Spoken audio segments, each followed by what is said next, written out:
ချစ်တဲ့မိတ်ဆွေတွေအားလုံးမနခင်မိုးလေးနိုင်စိတ်ချမ်းသာစွာအေးရကနှုတ်ထနိုင်ကြပါလေဗျာကြမ်းခံတာလို့မှာပါစခင်ဗျာကျွန်တော်ကတော့ဒီတဲ့အတိုင်းဇေမိုးပါခင်ဗျာဇေမိုး ZN2 online gate training အနေပြီးတော့ line ပေါ်မှာကျွန်တော်ကြောက်ရောက်နေတာ9နှစ်ကျော်ခဲ့ပါပြီဒီကြောက်ကလေးကတော့တာမခံမော်တော့ကြောက်ကလေးပါဗျသူကကုန်းကွန်ပေါ့ဗျာကျွန်တော်ကတော့တာမခံမော်ကိုအခွန်3မျိုးပဲခွဲပါတယ်ကုန်းကွန်ရဲ့ရေကွန်ရဲ့ကုန်းတစ်ပိုင်းရေတစ်ပိုင်းကွန်ရဲ့ပေါ့ဗျာနော်အချို့သောဆရာတွေဟိုမှာကြောက်မိတ်ဆွေတွေကတော့ဒါကိုတနခါကွန်လို့လည်းခေါ်တာပေါ့နော်ဒါပေမဲ့ကျွန်တော်ကတော့အဲ့လိုပဲခေါ်ပါတယ်ဒီကြောက်ကလေးကကျွန်တော်အခုခုံလေးတွေလှတဲ့အတွက်ကျွန်တော်ကွန်ချက်ကလေးထည့်ပေးတာပါနော်ကြောက်ကလေးရဲ့အားသာချက်ကအထိုင်လာတယ်ဗျာနောက်ရမ်းပေါ့နော်ရမ်းကအင်မတန်ငြိမ်ပါတယ်ရမ်းကအင်မတန်ငြိမ်ပါတယ်သူရဲ့အားသာချက်ကနောက်တစ်ခုကကြောက်စီအင်မတန်ကောင်းပါတယ်ဗျာနော်အဲ့တော့ကျွန်တော်ဒီကြောက်ကလေးကို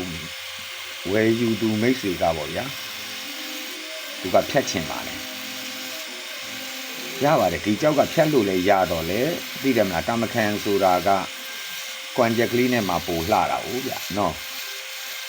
တချို့မိတ်ဆွေတွေကကျွန်တော်ကိုပြောတယ်ဗျာဒီကွန်ချက်ထည့်တာဟာသူတစ်ပါးကိုပေါ့ဗျာမှန်လည်းမှန်ကန်နိုင်ပါတယ်သူတစ်ပါးကိုဘယ်လိုခေါ်မလဲကွန်ရင်းဟာအခြားသောကြောက်လုံငန်းလုပ်တဲ့သူရဲ့စိတ်ကိုအကောင်းမဲ့မြင်အောင်လုပ်တာပေါ့ဗျာဒီလိုသဘောမျိုးပေါ့နော်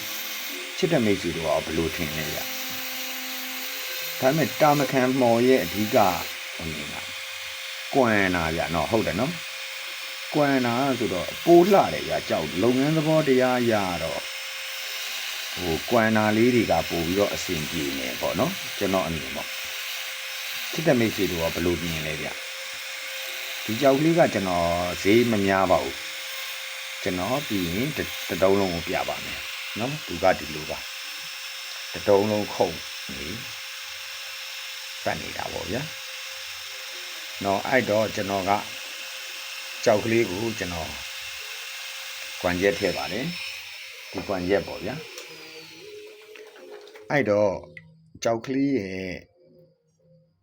ဒီအောင်ကြောက်ကလေးရဲ့အရေးချင်းကဒီလိုပါနော်အဲ့တော့ချစ်တော်မိတ်ဆွေတွေကရောဘယ်လိုမြင်လဲဘယ်လောက်နဲ့ရောင်းခဲ့တယ်လို့မြင်လဲဒီကြောက်ကလေးကကျွန်တော်မိတ်ဆွေတယောက်ဝယ်သွားပြီးသားပါဆန်းနေပြီလို့လည်းပြောလို့ရတာပေါ့နော်ကြောက်မှာကအဓိကကတော့ကျွန်တော်မြင်တာရမ်းအင်မတန်ကောင်းပါတယ်နော်ကြောက်စီလှပါတယ်နောက်မျိုးတန်းရင့်တာပေါ့နော်ဒီကြောက်မျိုးကတော့လုံးစော့အတိုင်းမှာဆိုမြင်တာနဲ့ငင်းစရာမလိုလဲကြောက်ပါပဲဗျာနော်သူကကြောက်ကလေးကသေးတော့သေးတာပေါ့သေးတယ်လို့ပြောလို့တော့ရတာပေါ့ဗျာနော်အဲ့တော့ချစ်တဲ့မိတ်ဆွေတို့ကိုလည်းမေးရင်နဲ့ကြောက်ကလေးတစ်လုံးရဲ့လှပတဲ့အကြောင်းအရာကိုလာပြီးတော့ပြတာပါချစ်တဲ့မိတ်ဆွေတွေအားလုံးမနခင်မိုးလင်းနိုင်စိတ်ချမ်းသာစွာအေးရကနိုးထနိုင်ကြပါစေခင်ဗျာအားလုံးပဲကျမ်းမှာရှင်လန်းကြပါစေဗျာနော်ဘိုင်ဘိုင်